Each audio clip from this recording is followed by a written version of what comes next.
Hey there, true crime friends. I'm interrupting my gorgeous Saturday afternoon to let you know there has been a mistrial in the Melly case.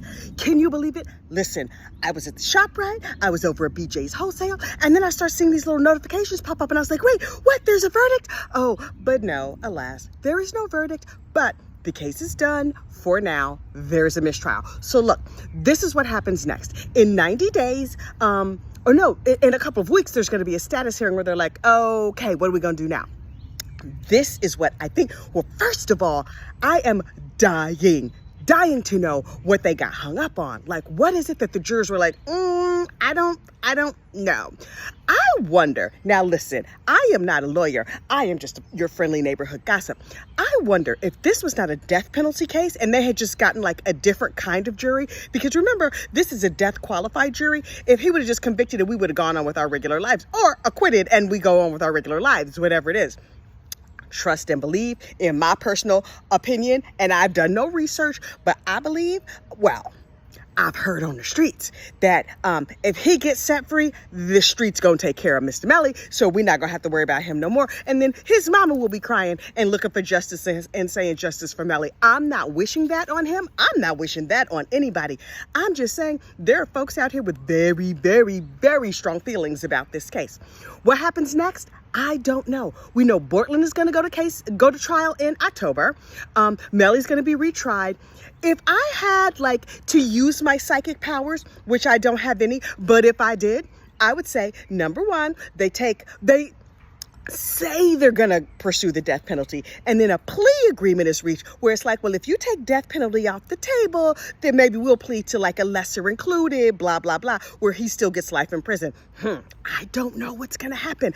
I'm merely guessing. I want to hear from the jurors. I want them to all go on Law and Crime or TMZ or someplace and tell us who was fighting over what. Also, the people who were sitting in the courtroom, every time they came back into the courtroom for questions, I heard that they would this group would sit on one side, that group would sit on the other side, and they would have chairs in between them. How many people were on each side? And what are the demographics? Was it all the men, all the women, half more men than women? I want to know all of that stuff. Were they divided by age group? Were they divided by race? Were they divided by income level? Were they divided by some key factor that we want to know more about? Trust. Both sides are going to be diving into this deep. And Melly's camp should be very, very happy. They've been trying for a mistrial this entire time. I don't know why they wanted one so bad. You know what I do know? That they make a little bit more money on the mistrial. Now listen, everybody is going to make bank on this case, including me. I'm not going to lie. The man came today to fix my oven because my oven was broken. And I was like, okay, how much is it going to be? And I went to Zelle him the money and I was like, oh, my oven repair money is right here in my YouTube account. So these cases bring a lot of hits. Trust and believe. Law and Crime, very happy. Everybody talking about this case when it comes to just the financial side of it, very happy. You think Melly is not selling a bunch of music right now and Track is not raking in those dollars? Oh, yes, he is. Those lawyers, they were like, oh, before we were just going to do the outdoor TV. Now we might do a second swimming pool or put a spa in the existing swimming pool. Child, everybody is getting rich off this, and this boy is still going to sit in prison. It's not like he's going to get bail because there was a mistrial. He gonna sit in jail for another year, maybe two, who knows? This is not over. This is far from over. In the meanwhile, we have other folks to gossip about. Taylor Business, oh, she was found suitable to stand trial. If you recall, Miss Business, I believe I did an entire video about her.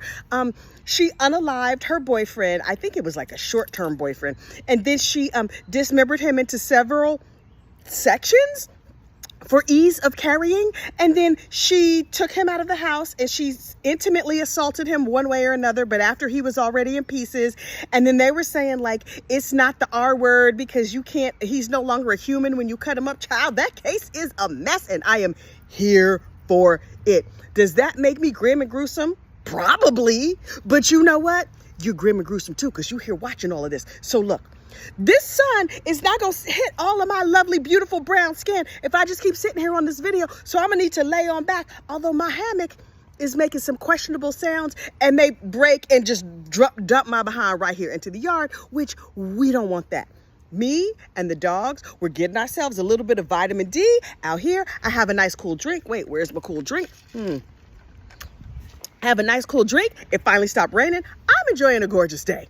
I hope you go out and enjoy a gorgeous day too. And we will talk more about true crime later. Not today, because a girl needs to get some sunshine on her skin. You make it a great one, and I'll talk to you soon. Bye.